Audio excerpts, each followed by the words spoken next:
So today we will discuss about comparing counts. Last time we have seen comparing proportions, comparing means, and we have seen tests for one sample, whether it is mean or proportion. And this chapter is about comparing counts. Well, because when we come to comparing means, we have to have a measurement. We have to have a measured values. And then we can find the Y bar or whatever. And the other one is if we have proportions or if we have percentage. So those two tests, the t-test and the z-test, whether it is for one sample or two sample, both of them, they go with this kind of data. How about if I have counts? Well, if we have counts, then we use a different model, a different test, and that test is called the chi-square test.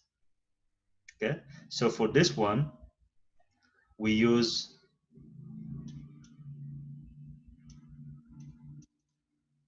chi-square test. And this chi-square test, well, I mean, for different types of counts or different types of, we have different types of tests, and those are, the first one is the chi-square test for goodness of fit.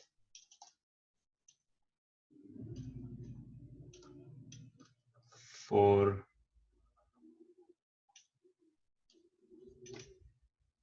goodness of fit. And the second one is chi-square test for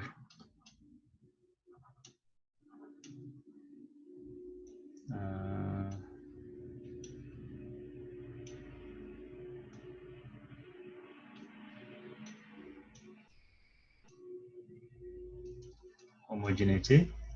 And the third one is chi-square test for independence.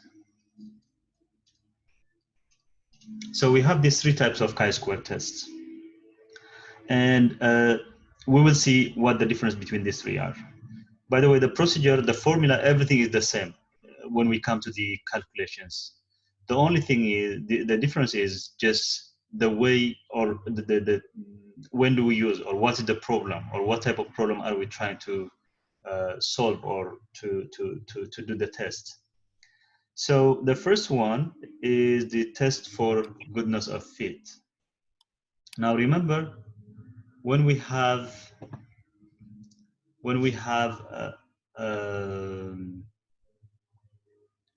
comparing, well, let's say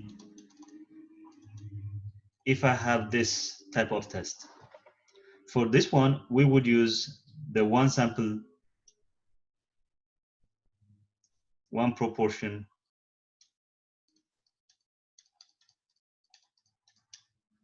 z-test, right? How about if I have more?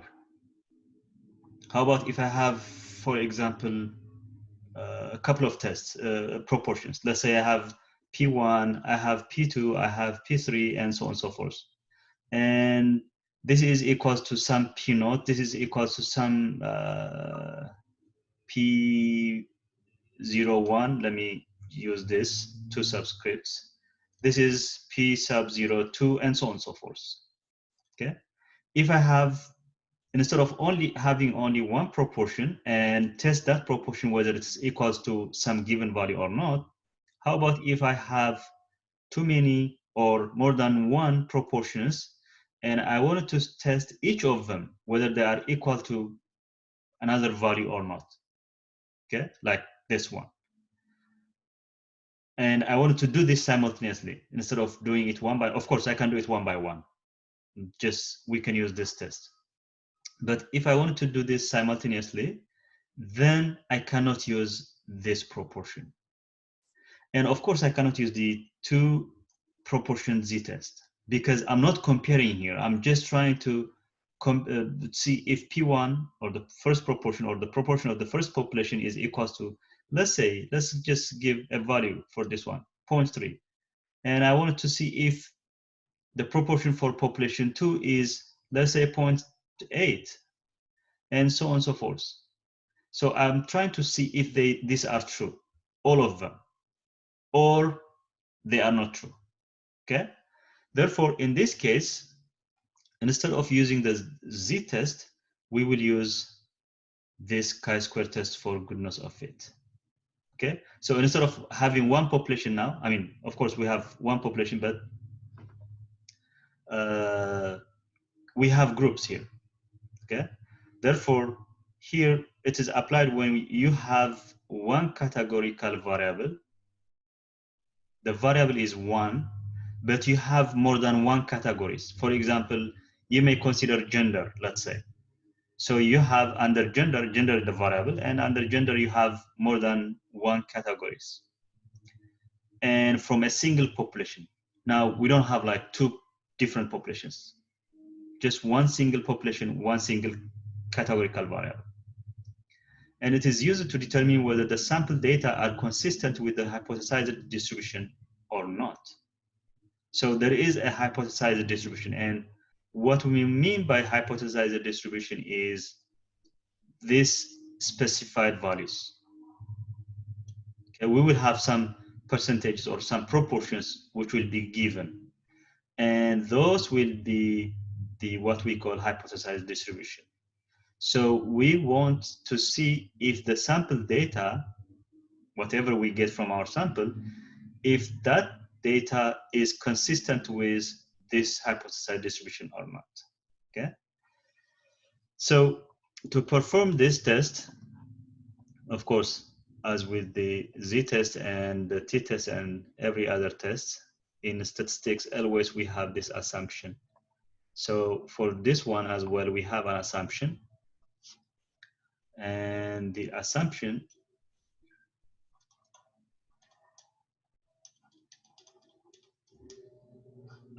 for this one are, number one,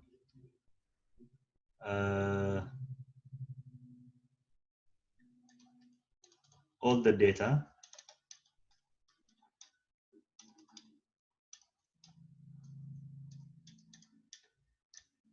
in each cell. By the way, we will see this one anyway, but it's given in the form of table. Well, not necessarily, but it's always important, or it's always easy for you to put the data in a table.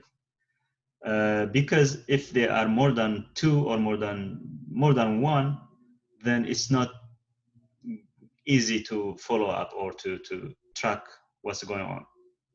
So we will see how to put it in a table. So always try to put it in the form of a table. So here, data in each cell. By each cell, I mean cell in the table. Therefore, all the data, they have to be counts. Okay, it doesn't work with. Let me put it here. Doesn't work with percentage. If you have percentage as a data, it doesn't work. Don't try to use this type of test. If you have proportions, again, it doesn't work. This one, if you have this, you have to go and try to use the z-test if you can. Or if your data is measurement.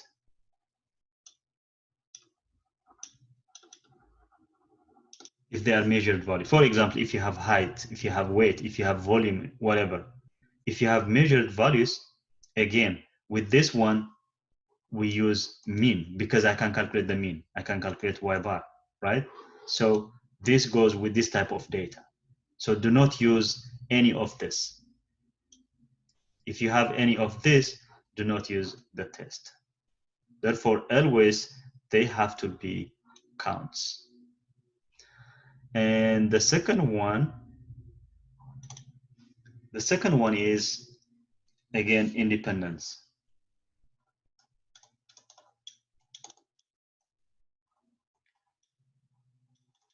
So the data in each cell, they have to be independent of each other.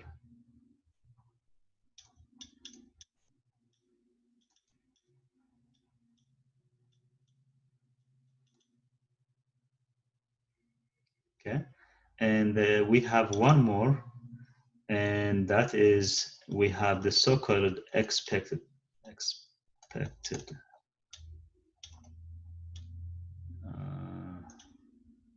expected counts instead of values.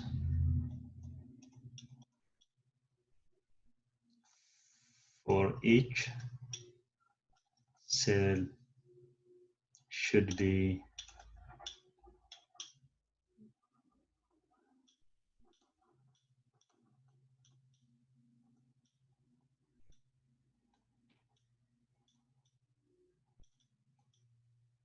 we need or we want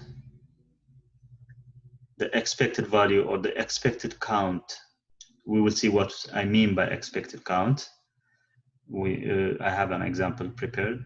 So expected count in each cell should be greater or equal to 5. Otherwise, it's not the best, or this method is not the best to do or to perform this kind of hypothesis or to test this kind of hypothesis. Therefore, these are the three assumptions that we need to consider in order to perform a chi-square test. It doesn't matter whether it's independence, whether it is goodness of fit or homogeneity. These assumptions are all the same for the three chi-square tests. Okay. Okay. So if we have, suppose we have these assumptions met, and then how do I set up my hypothesis? So what I need to do is, or how we need to write is,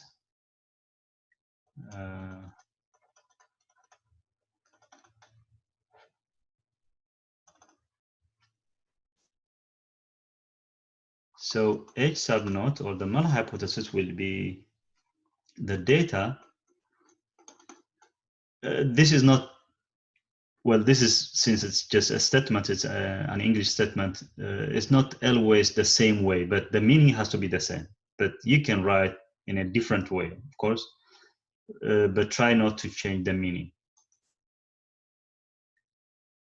So the data are consistent with the specified distribution. And H sub A, or the alternative hypothesis,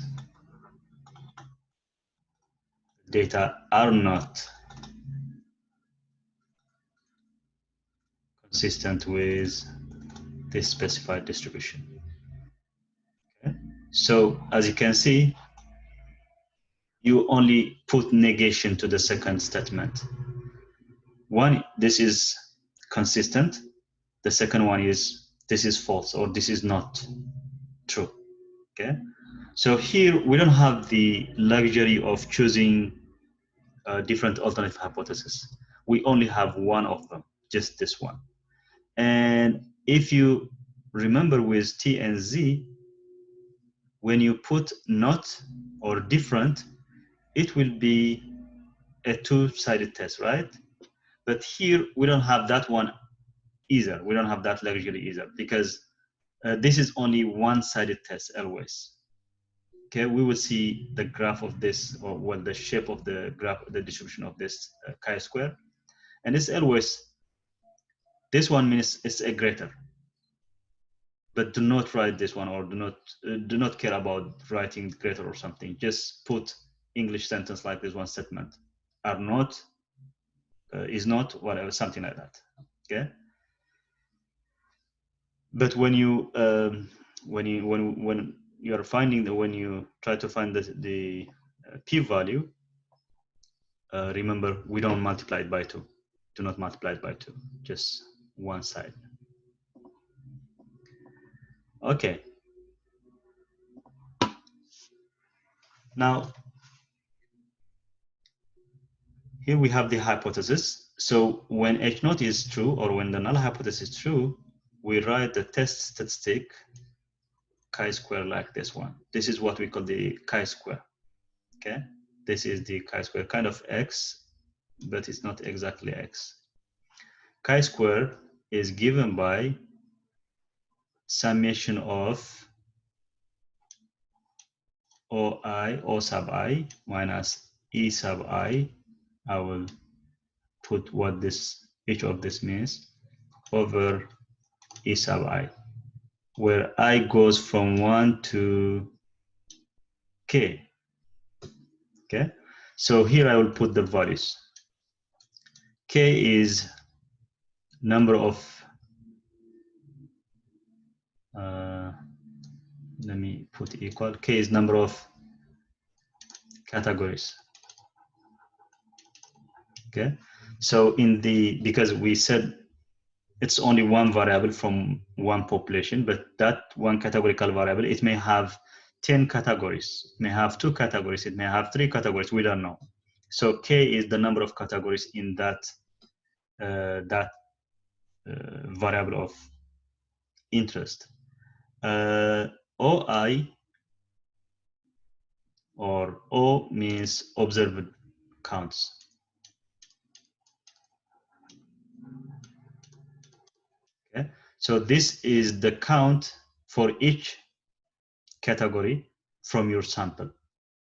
The I means, well, observed value of the first category, the second category, and so on and so forth. And then E is the expected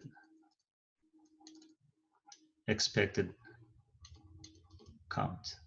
Okay, so these are the letters, each of the letters here. They represent number of categories, observed counts, and expected counts.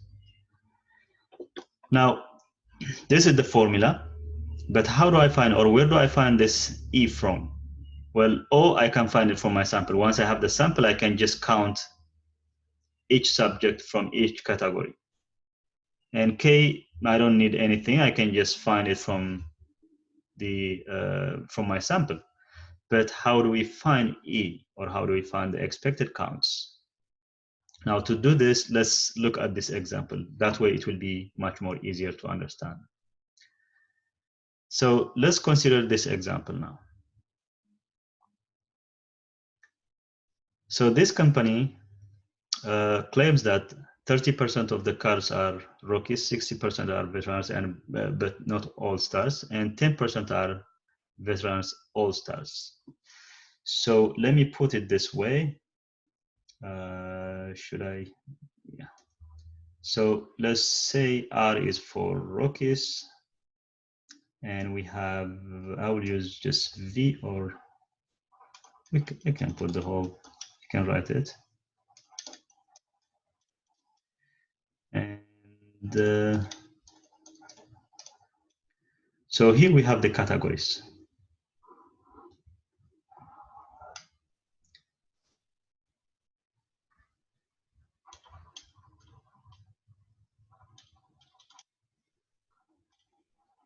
Okay. And what do we have? And here we have the percentage. So this is 0.3. This is 0.6. I'll write it in proportion, or in proportion form, but it doesn't matter. Even if you write it in percentage, it's okay, as long as you understand. Oh, sorry.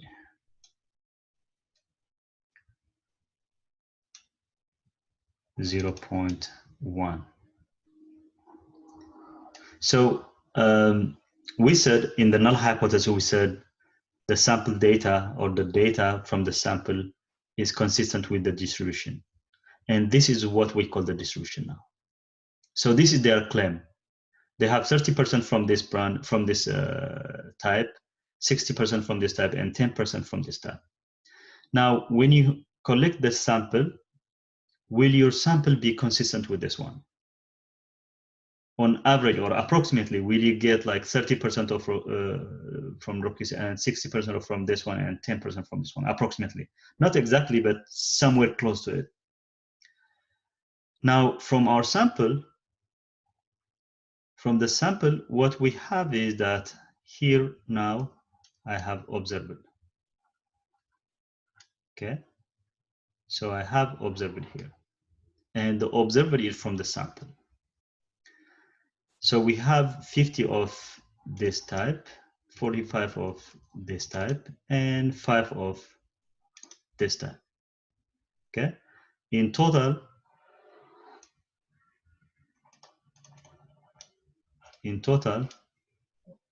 we have yes, 100. Then the next is I need to find expected, right? We need to find the expected. So here everything is given. Well, these are from our sample, these are given the distribution, and these are the categories. But this one, I need to calculate this. So how do we find this? Okay, so we have in total, our sample size is 100. In total, we have 100 observations. So based on this distribution, now ignore this column, ignore this.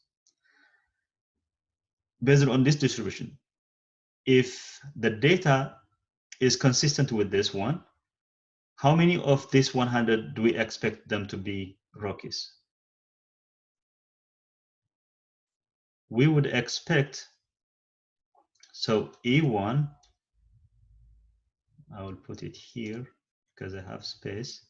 E1 would be 0.3 times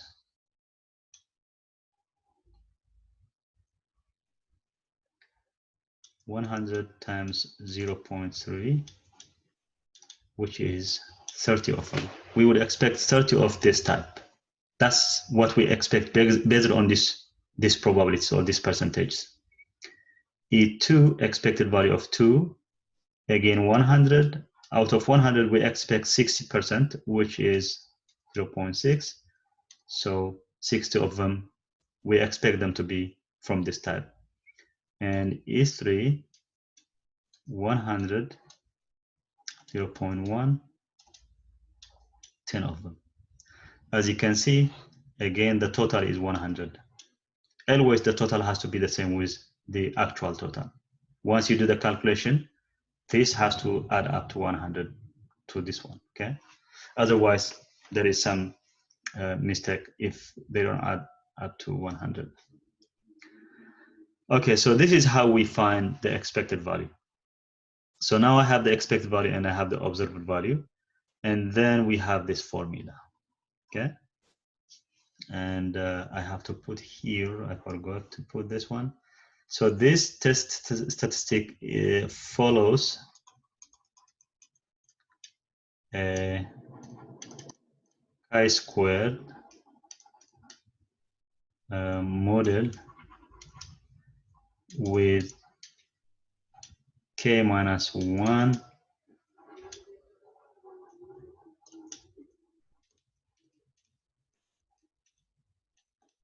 Now be careful here. It is not n minus 1, it is k minus 1. N, for example, in this example is 100. So it's not 100 minus 1, it's not 99. It is 3 minus 1 because we have 3 categories here. So it's the number of categories minus 1, okay? We have to be careful on this now. It's not like the T model, student's T model. Okay. Now I have the expected. Now let's go to the hypothesis test. Let's follow the proper procedure. So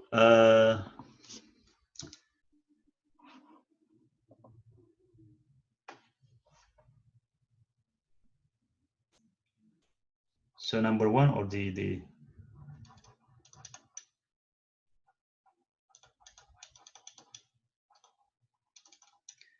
so our hypothesis is just you write the same way. The data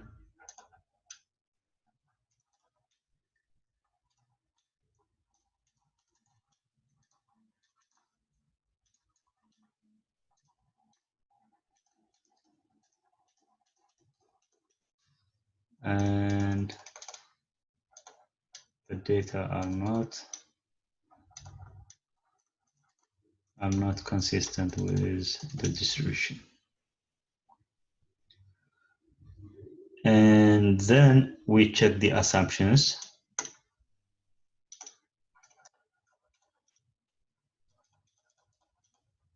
We check the assumption. The first one is counts. Data has to be count. Okay, all the data, these are our data actually. This is what we get from the sample. So 3 of them, they are counts. So this is okay. And data in each cell are independent. And this one, well, as long as we have a random sample, this is a random sample. Okay, so as long as our sample is random, each individual counted in here is independent of the others. Therefore, again, this is fine to assume this one. And the third one is greater or equal to 5. E1 is greater or equal to 5. E2 is greater or equal to 5. E3 is greater or equal to 5. 3 of them, they are greater or equal to 5. Therefore, we are good to go with the chi-square test.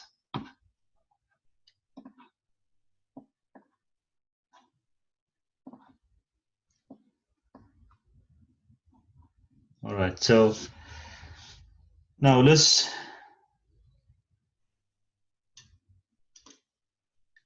so I have chi-square equals to summation of I equals to 1 to, I have 3 categories, so this is 3, OI minus EI over EI square. By the way, this is outside of the square. Okay, do not put this one inside. First, you subtract this one, square it, and then divide by that expected value. And if you wanted to list this one, this is basically what this means is O1 minus E1 squared over E1 plus O2 minus, E2 over E2 squared plus O3 minus E3 squared over E3. Now just plug in the values. The first, what do we have? 50, 30, 50 minus 30 squared divided by 30 plus 45 minus 60 squared over 60 plus 5 minus 10 squared over 10. So this is what basically this formula means. When you list them, this is what it means. In short, we write it this way, okay? So when you use your calculator and perform these operations, you get, I think I have the value, I think it's 19.58, okay? So as you can see, this value is very large compared to the z values and t values. If you get this value from when you are using the z or the t models or the test statistics, then this would be very large. You don't even try to find the p-value because obviously this is too big and the p-value will be too small, so you would reject automatically. But for the chi-square, the values are large by themselves compared to the z and the t. Values of this one, they are high, okay? So don't worry, I mean, when you get some values like this one or even bigger than this one. Okay, so I have chi-square equals 19.58. How about the degrees of freedom? K minus 1, K is 3, so 3 minus 1, I have 2.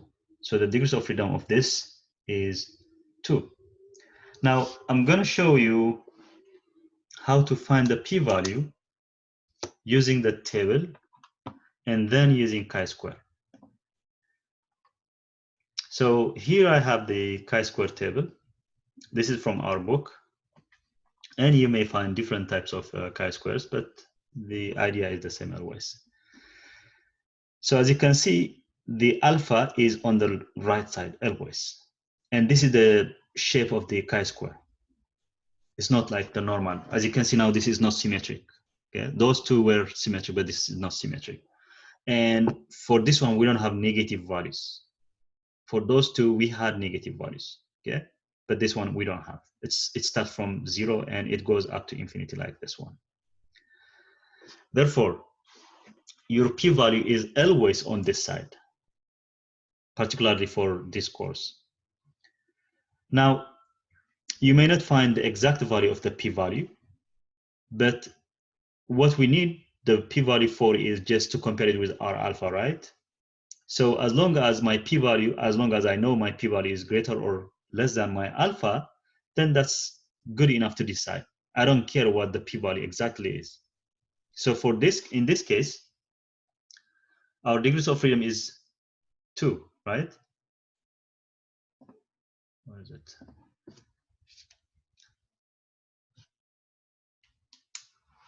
So the degrees of freedom is 2. Therefore, I have to follow this line. Oops.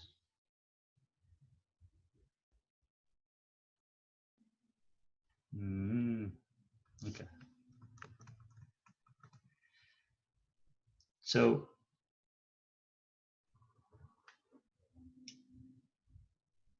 this is what we need to see.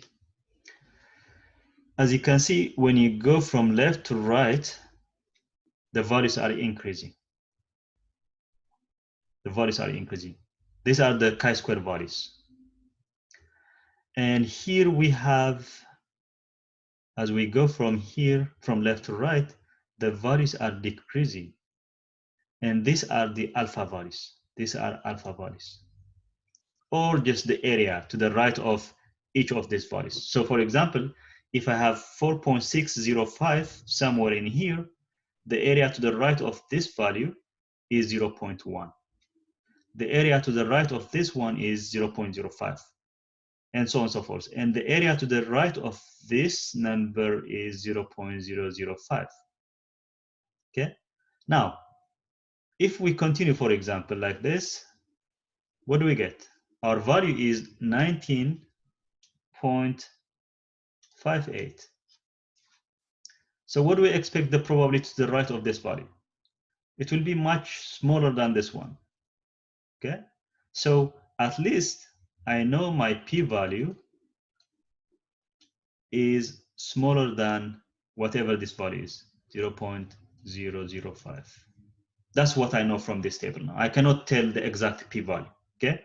Do not try to find the exact p-value, but try to understand this one and figure out whether p-value is smaller than or greater than whatever those values.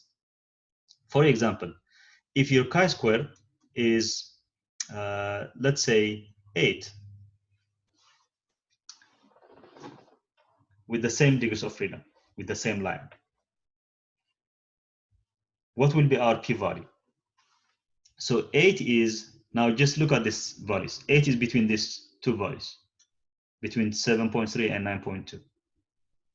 And the probabilities for each of these, the respective probabilities are 0.025 and 0.001.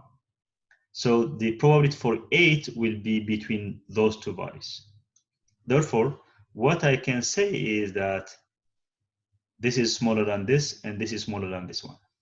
So 0.01 is smaller than, you can include the not equals, the equals to p-value, and my p-value is less or equal to the next 0.025.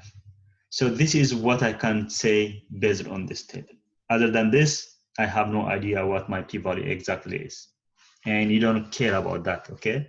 So let's say if my alpha is 0.1, for example, if my alpha is 0.01, and my p-value is between these two values, then my p-value is smaller than this one. Okay, as you can see, my p-value is smaller. So I can decide. Or if my alpha is 0.05, again, this alpha is greater than this. My p-value is smaller than this alpha, so I can still decide. So that's what we can do based on this table, okay? And the other one is, how about using StatCrunch? So using StatCrunch, we have to put the values. I will just put observe like this one and expect like this one. So here we have, I guess, 50, 45, and 5. And then I have to write down the expected. And those are, I think, 30, 60, if I remember them correctly. I think they are like this one. So here I have the expected and the observed. Now, if you have the values like this one, you don't need to calculate all those addition and squaring and stuff. We have, just like the z and the t, we have this. We go to goodness of fit. You will see this, the goodness of it here, but if you notice here, you don't see the independence and homogeneity. So, and we will come to that later. Goodness of fit and then chi-square test. Okay, we go to this one. And when I click here, here it's asking us which column is our observed column. And here, this is my observed and this is my expected. Okay, this is my expected. And then, well, you can display, but we don't need to display this because already we have the expected, but doesn't matter. Now let's compute this one. And here we have the result. We got the same value, 19.58, yes. And we got degrees of freedom 2, 3 minus 1, 2. And as you can see, the p-value, so from the table, we said this. We can only say this one because I don't have 0.0001 here. And I'm not sure if the product of this one is smaller than 0.001 because we cannot compare them. But I can say this one because I have this here, okay? So here, based on this one, you can say this. But here, the StatCrunch, it gives us this value. And both of them still, they are correct, okay? You don't have to worry about that if you are using the table. Just try to find out the correct one. So either way, we reject the null hypothesis. Whether we use this one or the other one, we reject the null hypothesis. Therefore, if we go back to this, the p-value is smaller than 0.000, I guess 3 zeros. Yes, 0.001. Now, the interpretation is the same since we have very small p-value. The p-value is very low. So we reject number 4.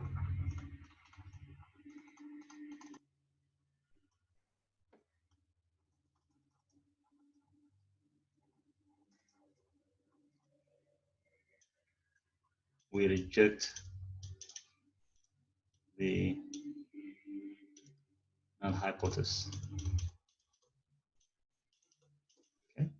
Now, what does mean rejecting the null hypothesis? Well, the claim by the company, our data doesn't support the claim by the company, or it's not consistent with the claim. Okay.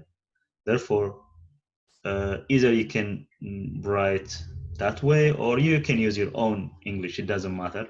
Just try to understand what we are trying to accept or trying to reject, because this is the hypothesis. This is the null and the alternative.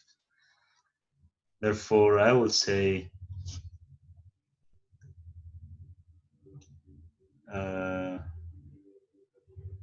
the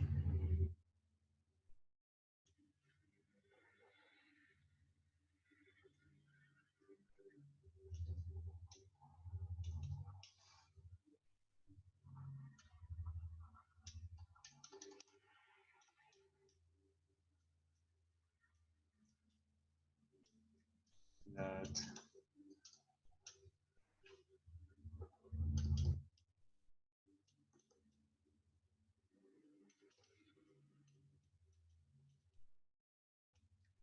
is not consistent with the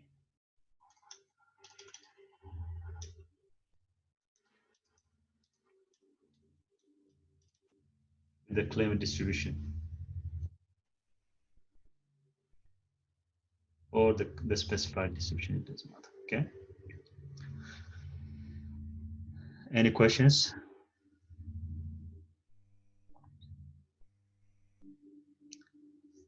Okay. So the second one is the chi-square test for homogeneity. And here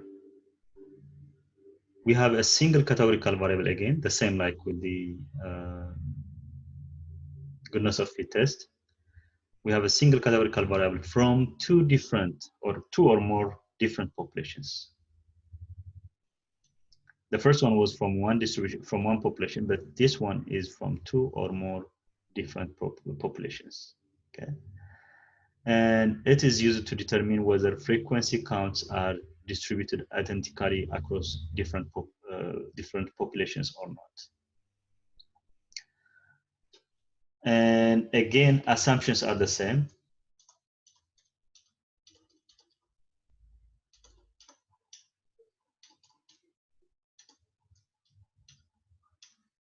Assumptions are the same with that of the goodness of fit test.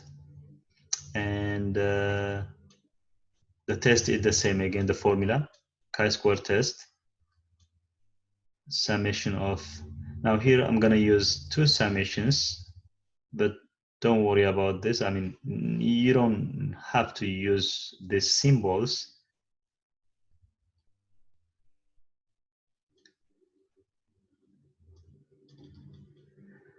So we have OIJ minus EIJ squared over EIJ. The reason why I'm adding another subscript is because we have rows and columns. So R represents number of rows. R is total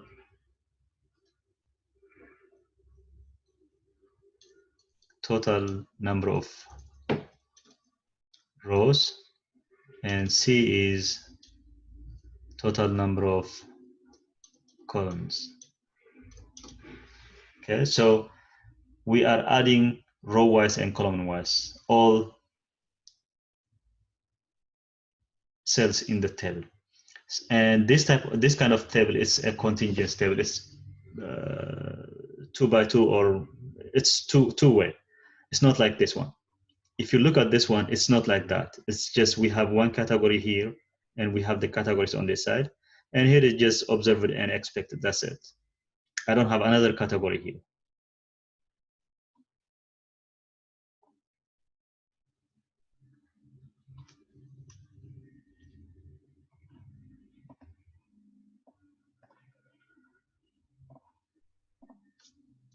And this again follows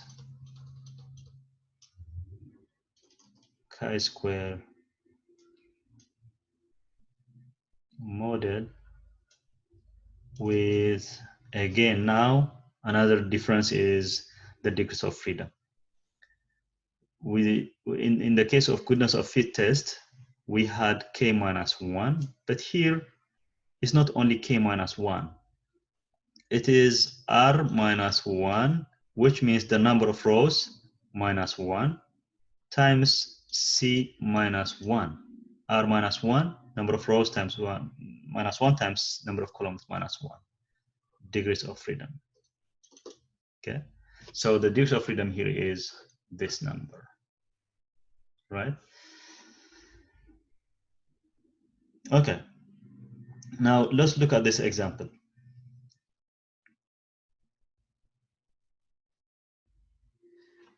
In a study of television viewing habits of children, a developmental psychologist selects a random sample of 300. We have the 300 here total. First graders, 100 boys and 200 girls. So now our population is boys and girls. We have two populations. That means these are what we are calling populations. Each child is asked which of the following TV programs they like the best. We have how many? We have three programs here, and the kids, they were asked their viewing preferences or their TV programs, which one they like most. So the first graders, they were categorized based on this, and we want the boys' preference for those TV programs differ significantly from the girls' preferences. So we are trying to see if the preferences of the first group, well, the boys and the girls, are the same or homogeneous. When we say homogeneous, it means the same. Therefore, as you can see from the table, just by looking at the table, it's not the same like with the goodness of it. So to differentiate this homogeneity from the goodness of it, you can start from the table. Not just by looking, I mean, of course, even by looking at this one, you can understand it, but by looking at the table, you can figure out that it's not a goodness of fit test, okay? So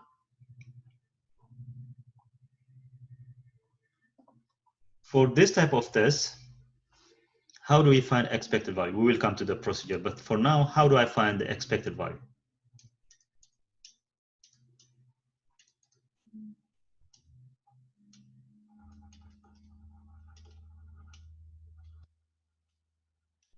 How do we find expected values?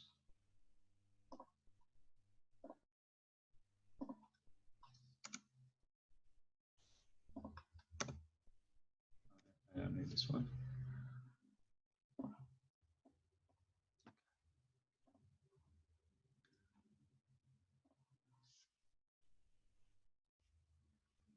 Okay, so the expected value, now let's represent this one. This is row 1, column 1. So I will use E1, 1. This means the first one is for the, we're going this way. So this is row, and this is column. So this is row 1, column 1. And for this one, to find this, it is row total. Well, this is general actually. I can just, this is general. I will put ij for any row. It's row total times column total over grand total. Grand total means the 300. This is the grand total. Okay, so this is how we find the expected values in this type of table. Now you see everything looks different from the goodness of fit test. Now let's start with E11. Okay, so for E11, this is the column, the cell. The row total of this cell or corresponding to this cell is this 100, and the column total is again 100. Therefore, I have 100 times 100 over 200. And this is, if we have, sorry, this has to be 300. So this is 200, 100 over 3, it will be 33.3, I guess, I think. And then E12. This is E12. Now, when you find the value, it's always important to write it here. You put the expected value in parentheses. That's kind of the common way to write them inside the table. Okay, so always use this parentheses, and the one in parentheses is the expected value, and that one is the observed value. That way, it's easier for you to do the subtraction and stuff. But if you write it separately, I think it's kind of, when, for example, if you have a very big, very large table, it's not that easy to track what is going on. Okay, So E12 is this one. Now again, the row total is the same, but the column total is now this one. So I have 100, oops,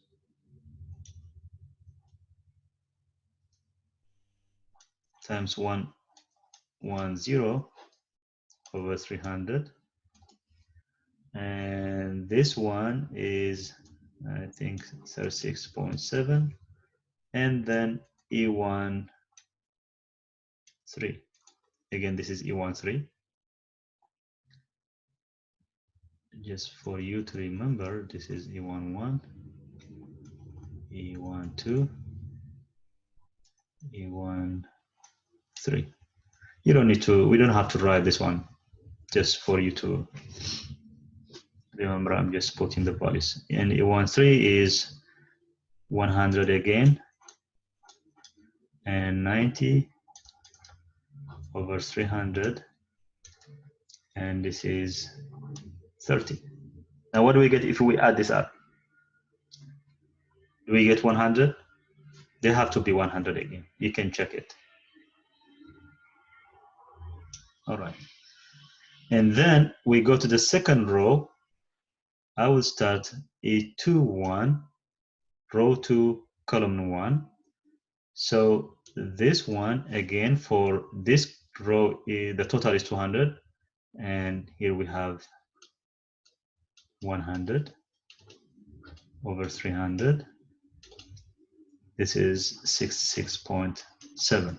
Now again, if you add these two values, they should be equal to this number.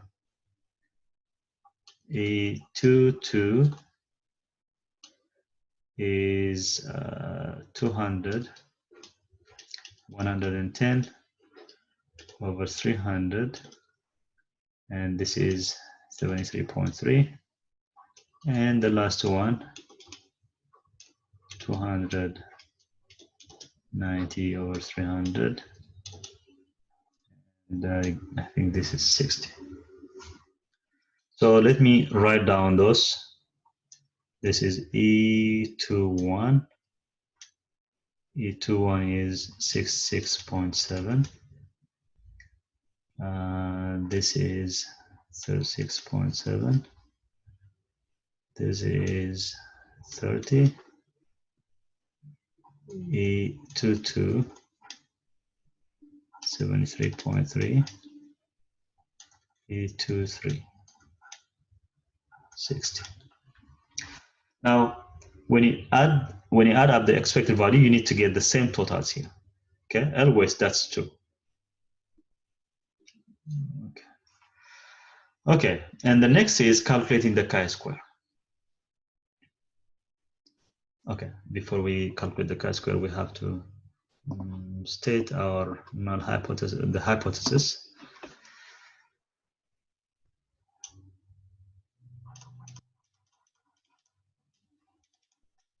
So the hypothesis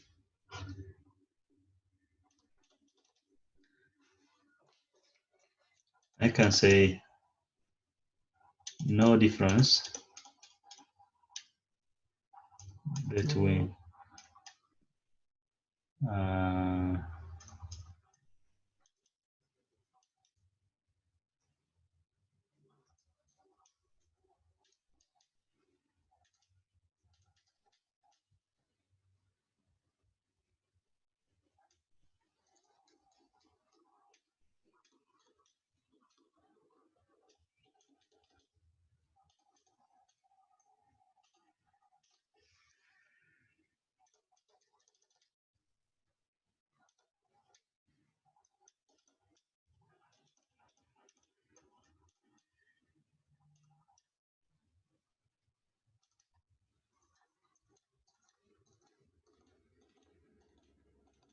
okay. So remember, the null hypothesis is always a no change. So we are assuming their preference is the same here. But in the alternative hypothesis, we are saying there is difference, or the preferences are not the same. You can write it whichever you want, but in general, the idea is the same. There is difference between the boys and girls preference for these TV programs. And then the assumptions. The assumptions. And assumptions, we have the counts. All of them, they are greater than 5. The expected value, I mean. And our data is selected randomly. Or the counts, they are independent. So all the assumptions, they are met. So we have 3 of them. I'm not writing them down just to save time. And then I need to do the calculation. So I have chi-square equals to the summation. So number of rows, I have 2. I equals to 1 to 2. J, number of columns from 1 to 3. OIJ minus EIJ squared over EIJ. So the first cell, let's list them down. Yeah, so we have 50 minus 33.3 squared over 33.3 plus, let's go this way in one row, 30 minus 36.7, 30 minus 36.7 squared over the expected value plus 20 minus 30 squared over 30 plus we have 50 minus 66.7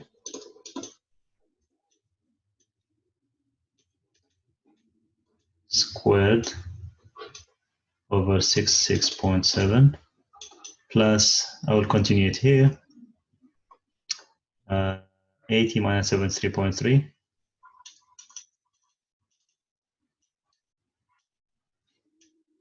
over 73.3 plus 70 minus 60.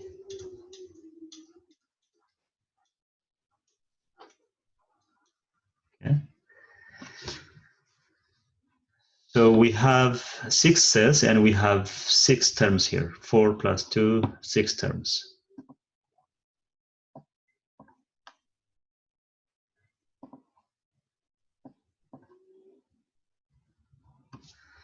So when you do this calculation, the chi-square is, I think I have the value.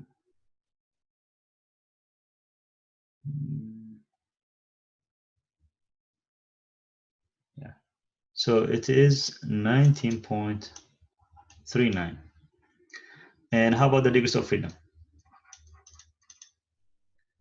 The formula is R minus 1, C minus 1. We have 2 rows, so it will be 2 minus 1. And we have 3 columns, 3 minus 1. This is 1. And this is 2. Again, this is 2. 1 times 2 is 2. So we have, again, 2 degrees of freedom. So it's basically we are in the same line as with the previous example. Therefore, to do the conclusion, well, I need to find the p-value. I forgot to find the p-value. Now, what is our p-value now? Okay.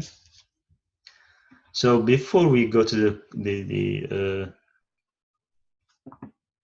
of course, using the table is the same. We have less than this one because already we know 10 is smaller than 19.39. So we have p-value less than 0.005. How about using StatCrunch? All right, so let me put it here.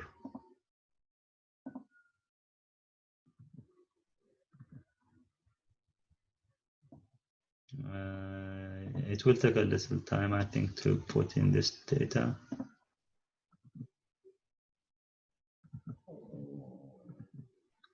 Where is it? Okay. So we have 50, 30, 20.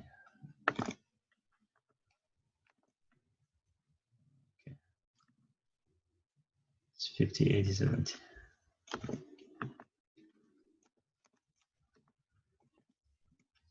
Okay. Here we have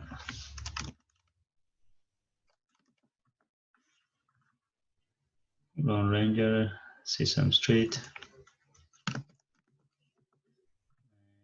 This is Simpsons. And here I will write,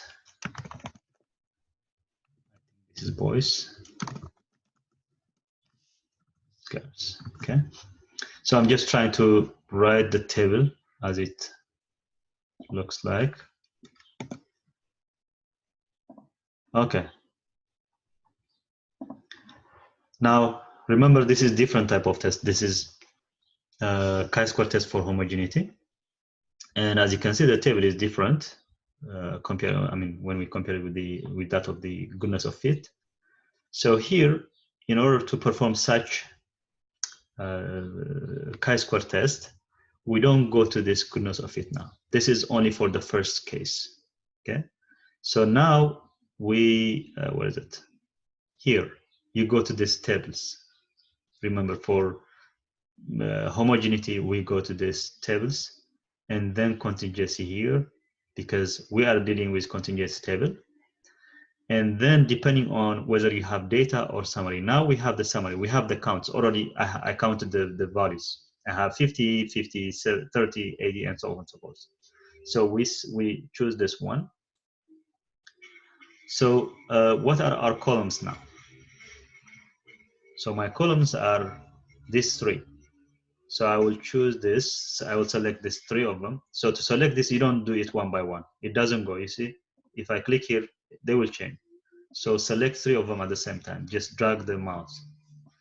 And then the row level is var1, because boys and girls, that's the category that we have, and they are under this variable. Or I can change the name of this one, it doesn't matter. And then here, where is it? I wanted to see the expected count. We don't have expected count now, and assume I don't have it. You don't have to calculate it manually. So choose this one so that it will give you the expected values. And here by default, there is this chi-square test for independence, and we have the others. Yeah, we don't have the homogeneity, but we don't have the chi-square for homogeneity. Yeah, but still the idea is the same. I mean, it doesn't matter whether it's for homogeneity or independence, because the procedure is exactly the same for homogeneity and independence. So I will choose the same one.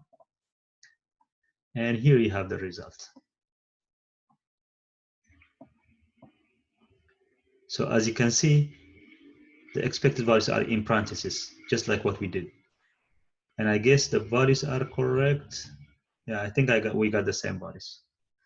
And then we have 19.31. I got 19.39. Yeah, there is some error on my calculation, I guess.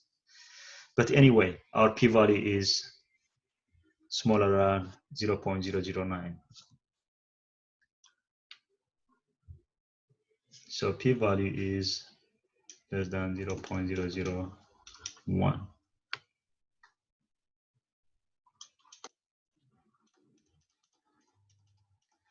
So the conclusion will be, since p-value is low, we reject the null hypothesis, and we conclude that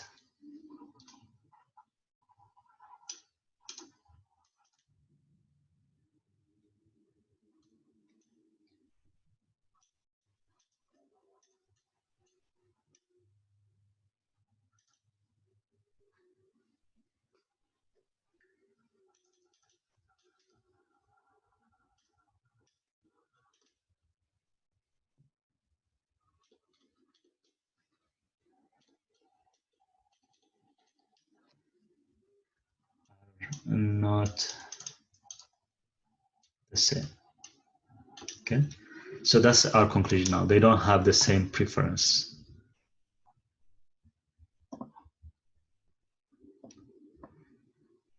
Okay, so if you have any question, you can stop me at any time. And the last one is chi-square test for independence. Again, to be honest, they are very, very similar, particularly this independence and homogeneity. The goodness of it, it's different because even the way we put the table, it's not the same with these two. But these two, they are more or less the same. When you look at the tables and the procedure, the formula, everything, the degrees of freedom, everything is the same. The only difference is try to understand the problem, the question, and figure out whether it is about independence or it is about homogeneity. Okay, that's the only difference. So the difference is in your hypothesis. Do you have to write it in the form of independence, your hypothesis, I mean, or do you have to write it in the form of homogeneity? That's the only difference. Other than that, everything follows the same thing. And of course, depending on what your hypothesis is, your conclusion will be different. Yeah, but in between, everything is the same.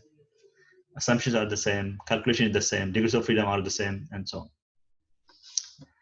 Okay, so this chi-square test of independence is applied when you have two categorical variables from a single population.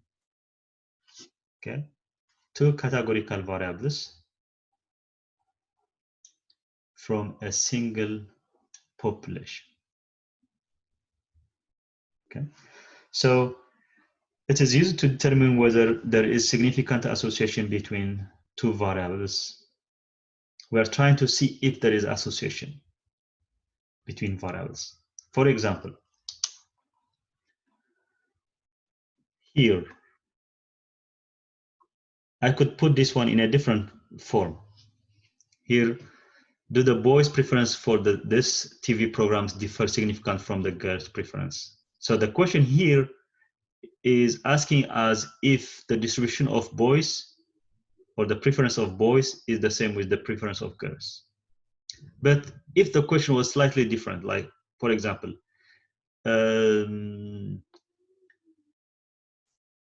is it as or does this variable or this viewing preference depend on gender or what gender the kids are? So if the question was about dependency, whether this viewing preference depends on this gender, then we would have followed the independence test. Okay, just because of the way they put the question, we would have used a different hypothesis test, and we would conclude whether they are independent or dependent. Okay, therefore, to pick whether or to choose whether from the independence and homogeneity, it all depends on the way the question is put. All right. So I will jump all these things because the assumptions are the same. All the procedure are the same here. So I will skip this stuff.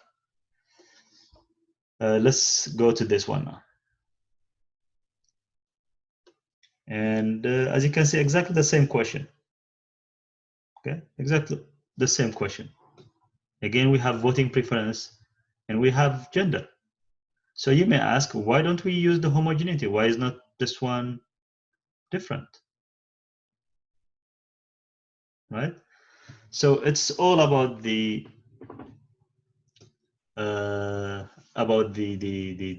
we put the question. So here, well, I can put here.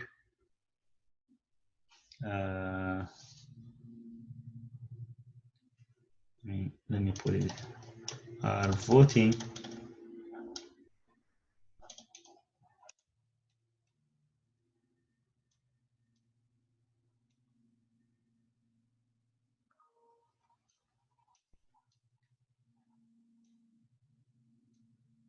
and gender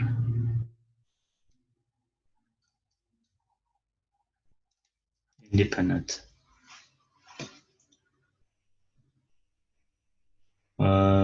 Or maybe you can put it like is gender or is voting preference depend on gender or something like that. So now to answer this question, I will use different hypotheses. Oops.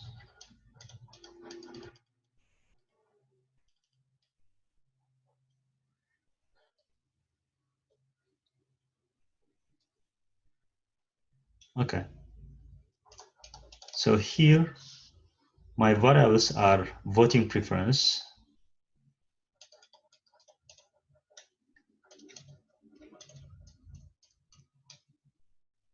and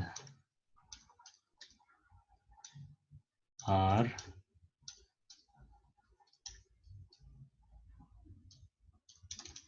independent. So remember, always put this independent in the null hypothesis. Do not put this independent on the alternative hypothesis.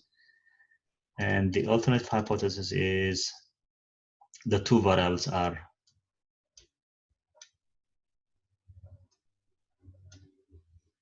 okay. Let me write it properly.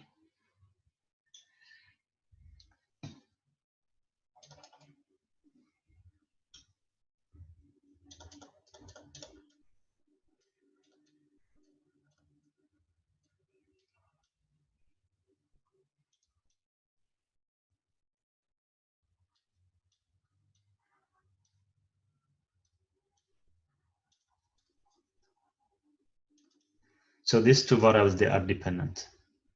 Okay. So similarly, we can find the expected values.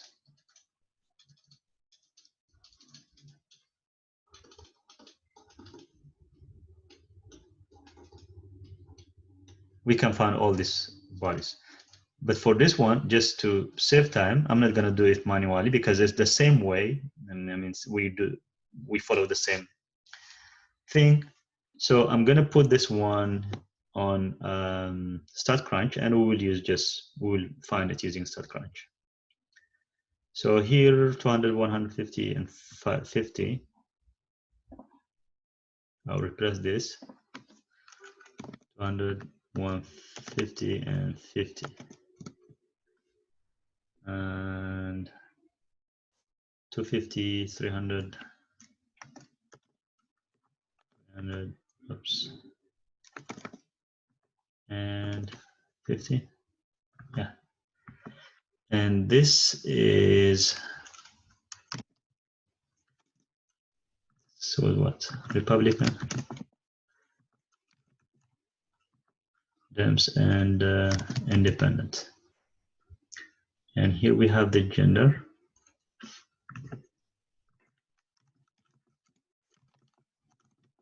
Okay. So we have this 3 columns and 2 rows. And I will follow the same procedure. I will go to tables, I will go to contingency, and I will go with summary. And then here we will choose these 3 columns, and I will choose this variable 1, which is this male and female. And then here I will select this expected count. And of course, by default, by the way, even if you don't select this one, by default, they are selected. This expect count and this one, they are selected by default. So once you finish with this, you just click compute. And then here you have the values. So here are the expected values in parentheses. And this is the value, 16.203.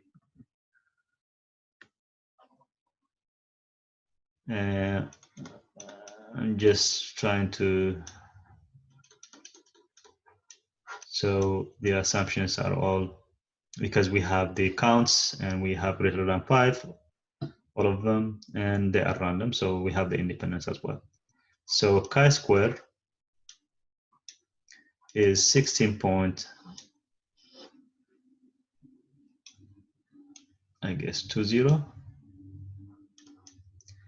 and p-value is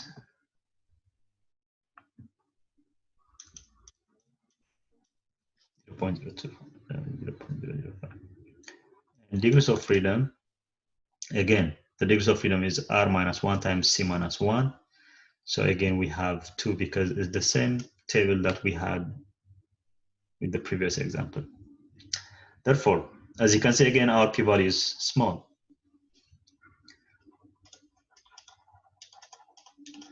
So in the conclusion, we will say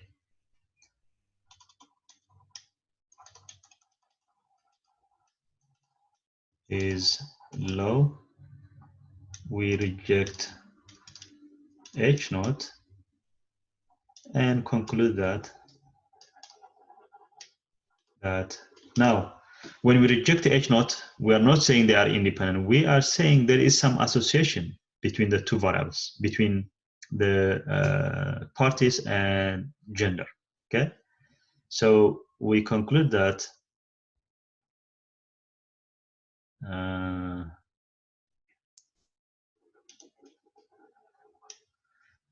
gender and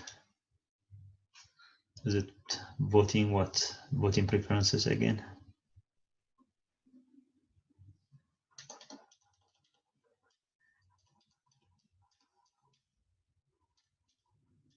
Are dependent, or I can say negation of the first one, are not independent. Okay, I can put it this way. So when I say not independent, I mean they are dependent.